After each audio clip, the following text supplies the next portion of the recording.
Alô amigos do YouTube, eu sou o professor do Combo Pedro Francisco, professor de projeto tecnológico e de metodologia de investigação científica. Aos nossos estudantes, nessa época que estão em quarentena, queremos abordar alguns aspectos que são importantes, principalmente aqueles nossos estudantes que estão a fazer cursos de saúde, especialmente enfermagem, análise clínica, farmácia e outros cursos.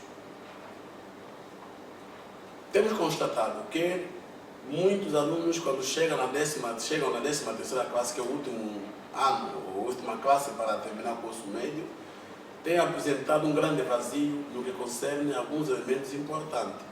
Portanto, o aluno desconhece, às vezes, as funções de alguns órgãos, os alunos desconhecem o que são sinais vitais, na verdade, e outros elementos que aqui vamos falar.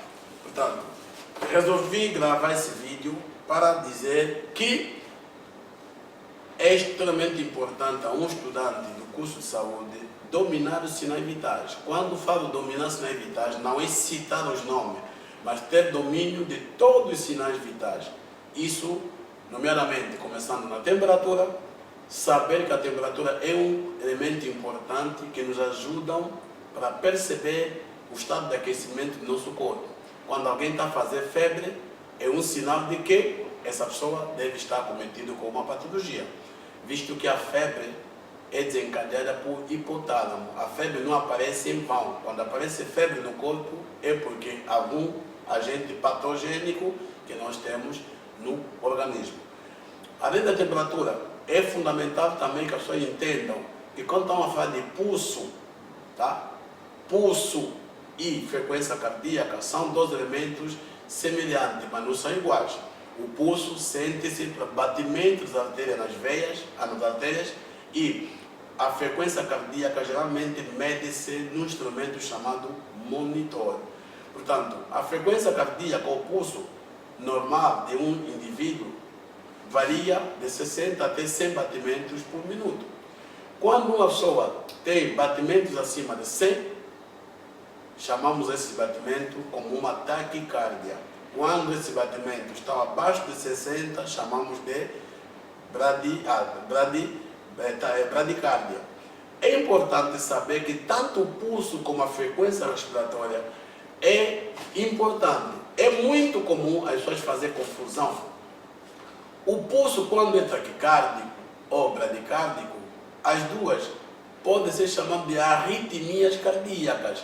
Essas arritmias podem causar o chamado de insuficiência cardíaca. Então, é importante que o estudante, quando está a ferir o pulso ou a frequência respiratória, perceber que no pulso e na frequência respiratória, o que nós queremos saber qual é a amplitude dessa frequência, qual é a amplitude desse pulso, qual é a frequência desse pulso e qual é o ritmo desse pulso. Um pulso que é arrítmico pode ser chamado de, como já falamos, se a arritmia no pulso é porque é uma taquicardia ou uma bradicardia. Se a arritmia na frequência respiratória pode ser chamado, se estiver acima de 25 por minuto, uma taquipneia, e abaixo de 16 podemos chamar de bradipneia.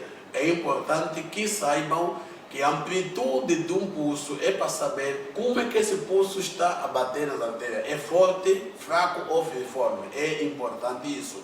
Após isso, então, temos que perceber o que é ritmo. O ritmo é para ver quantas vezes esse pulso está a bater em um minuto. É muito errado. Alguns professores ensinam o aluno a ferir o pulso apenas em 15 segundos, depois multiplicar vezes 4. Essa técnica é completamente errada. O pulso e frequência respiratória devemos mesmo aferir em um minuto, porque se você aferir em 15 segundos, você não vai perceber se esse pulso é rítmico ou arrítmico. Portanto, só aferindo em um minuto é que você vai perceber se houve alguma arritmia ou não nesse pulso ou na frequência respiratória que está a aferir. É muito importante isso. Portanto, a outra questão tem a ver com a pressão arterial. A pressão arterial é muito diferente da hipertensão arterial. A pressão arterial define-se como a força que o sangue exerce nas paredes das artérias. Já a hipertensão é o aumento aguda da pressão arterial que pode estar caracterizada acima de 140, 90 de sistólica e 90 de diastólica. Entretanto, é muito importante que o aluno perceba o que significa pressão sistólica, o que é pressão diastólica. A pressão sistólica, geralmente, ele indica o momento em que o sangue sai das aurículas para os ventrículos. Tá? A pressão sistólica tem a ver com o que nós chamamos da contração das aurículas quando bombeia o sangue para os ventrículos. Já a pressão diastólica, podemos falar que é o momento que os ventrículos, especialmente o ventrículo esquerdo, bombeia sangue em toda a parte do nosso corpo.